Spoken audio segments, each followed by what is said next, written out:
Jai Hind friends, my name is Pushpendra Yadav. In this lecture, I will discuss a general method of particular integral. Right?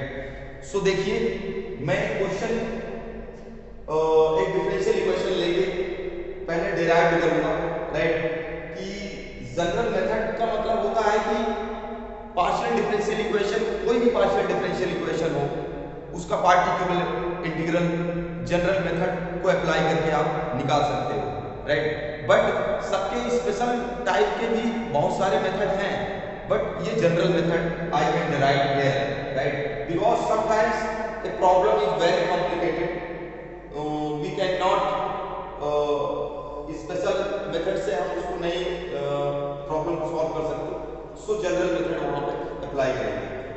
देखिए, consider the equation d minus md dash z is equals to 5x comma y और p minus mq is equals to 5x comma y, right?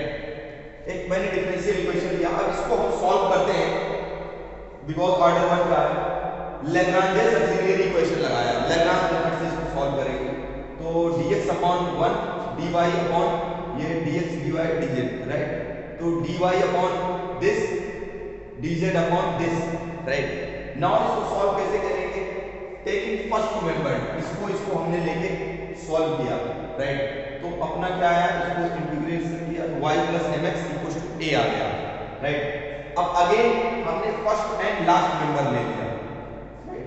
dx upon 1 dz upon this, तो इसको solve किया dz equal to 5x y dx, जब solve किया z integration of 5x, अब ये xy का function है बिकॉज़ x के रिस्पेक्ट में, तो हमने y को इस रिलेशन से हमने y की वैल्यू यहां पे क्या किया, सब्स्टिट्यूट कर दिया, तो y क्या हो जाएगा a minus mx, इसको हमने क्या किया यहां पे रख दिया, a आर्बिट्ररी कांस्टेंट है dx, तो यहां से जनरल z की क्या आ गई, वैल्यू आ गई। जनरल मेथड से इसका सॉल्यूशन हमने निकाल लिया, पार्टिकुलर इंटीग्रल, राइट? नाउ अब z इक्वल टू, अगर डिफरेंशियल इक्वेशन है 10 5x y d minus md dash को हम integration 5x a minus mx dx से रिप्लेस करते हैं। देखो यहाँ से रिलेशन, इसके जगह पे हमने a रख दिया, y की जगह पे d dash की जगह पे क्या रख दिया, x, राइट? और m को m, तो इसको हमने इंटीग्रेशन इस तरह से हम z निकाल लेते हैं। नाउ मैं एक डिफरेंशियल इक्वेशन इस तरह से ले रहा हूँ, राइट?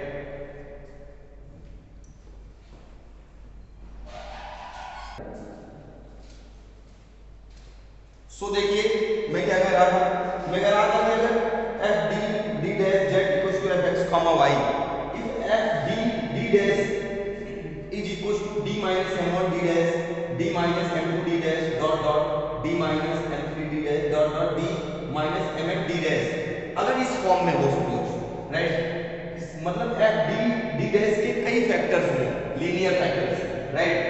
तो हम इन दिस केस में पार्टिकुलर इंटीग्रल जो होगा pi equals 5x y f d d dash and 1 upon और d f d d dash d minus m1 d dash d minus m2 d dash dot dot d minus mn d dash 5x y, इसका integral इस तरह से निकालेंगे which can be evaluated by repeated method of the above method, जो हमने पहले इसके method बताया उसी का रिपीटेड लगाएंगे, पहले एक फैक्टर के लिए, फिर इस फैक्टर के लिए, फिर इस फैक्टर के लिए, रिपीटेड वही प्रोसेस करते रहेंगे, राइट? नाउ मैं इस बात को मैं एक एग्जांपल के थ्रू डिस्कस करूंगा, राइट? सो देखिए, we take a differential equation r plus s minus 6t is equals to y cos x। अब इसको स्टैंडर्ड नोटेशन में हम लिखेंगे d square plus dd dash minus 6d dash square z is equals to y cos x, right? इसका auxiliary equation देखो, क्योंकि ये this is a homogeneous differential equation, right?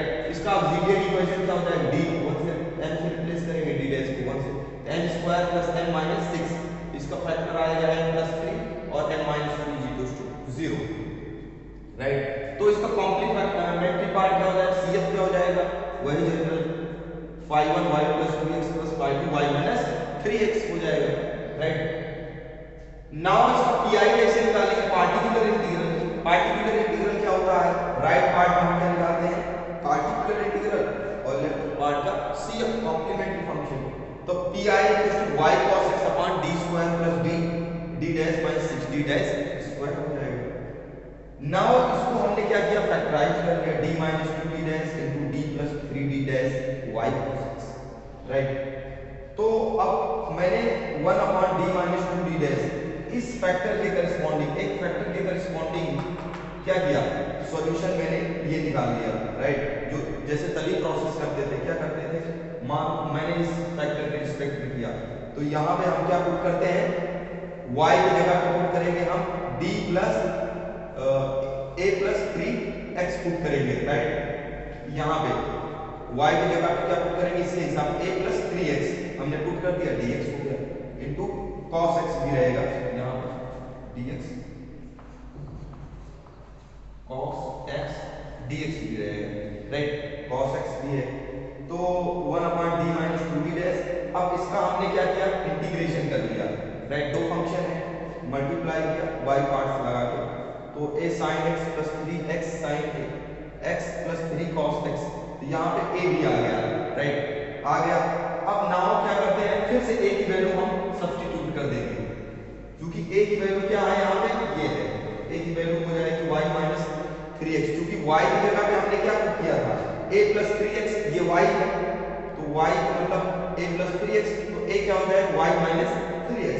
फिर अगेन से सब्स्टिट्यूट कर देते हैं, a की जगह पे y माइनस 3x, फिर इसको सिंपल कर लिया हमने, तो ये आ गया अपना, फिर y के फॉर्म में आ गया, फिर एक फैक्टर बच रहा है d minus 2d dash, right. अब क्या करेंगे, फिर से इसके करस्पॉन्डिंग इसको हम y की जगह पे हम पुट करेंगे, y की जगह पे यहाँ पे इस बार पुट करेंगे दूसरा कांस्टेंट b है, तो b माइनस 2x पुट करेंगे, राइट, यहाँ पे, तो b माइनस इसके करस्पॉन्डिंग इसके अंदर b माइनस 2x पुट करेंगे, राइट। तो इसका इंटीग्रेशन आ जाएगा minus b cos x minus 2 minus x cos x plus 2 sin x plus 3 sin x आ जाएगा, राइट।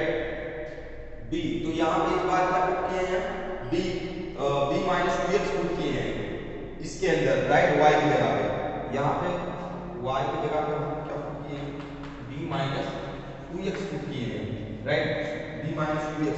तो सॉल्व करने के बाद फिर इंटीग्रेशन कर लिया, राइट, यहाँ पे जगह कम से, फिर इंटीग्रेशन करने के बाद ये आया, फिर से ये कर लिया, फिर से हमने b की वैल्यू फिर से डाल दिया इसके अंदर अगेन, राइट, b की वैल्यू हमने यहाँ पे यूज कर दिया, तो ये आ गया, फाइनली सिंपल करने के minus y cos x plus sin x आ गया, राइट। तो नाउ अपना pi एंड cf आ गया, राइट, ये जनरल मेथड से। तो अपना सॉल्यूशन z क्या होगा, z होता है cf प्लस pi, तो हमने दोनों पार्ट निकाल दिया, क्या है, नाउ सॉल्यूशन हो जाएगा।